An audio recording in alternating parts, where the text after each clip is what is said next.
Conheci uma vizinha separada do marido e está morando sozinha. Além dela ser bonita, é um poço de bondade. Vendo o meu carro na chuva, ofereceu sua garagem. Ela disse ninguém usa desde que ele me deixou.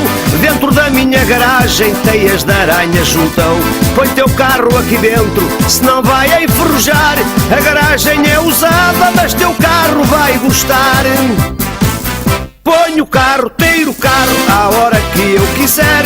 Que garagem apertadinha, que doçura de mulher.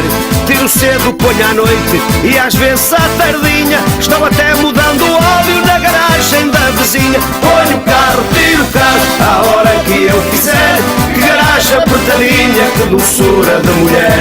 Tiro cedo, ponho à noite e às vezes à tardinha. Estou até mudando o óleo na garagem da vizinha.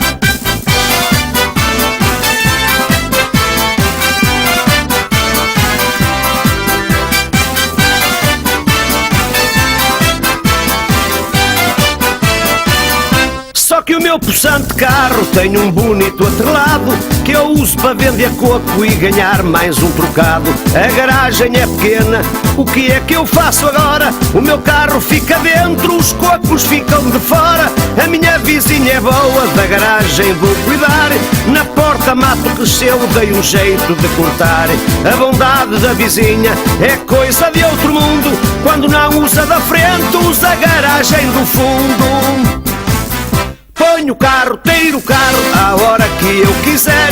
Que garagem apertadinha, que doçura de mulher. Tiro cedo, ponho à noite e às vezes à tardinha. Estou até mudando o óleo na garagem da vizinha. Ponho o carro, tiro o carro à hora que eu quiser. Que garagem apertadinha, que doçura de mulher. Tiro cedo, ponho à noite e às vezes à tardinha. Estou até mudando o óleo na garagem da vizinha.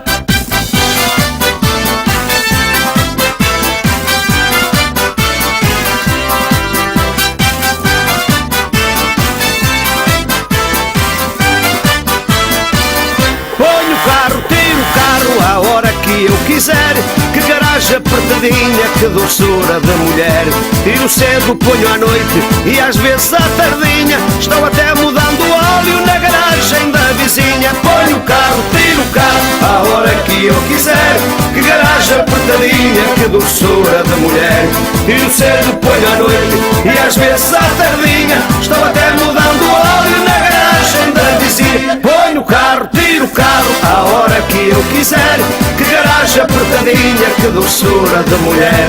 Tiro cedo, ponho à noite e às vezes à tardinha. Estou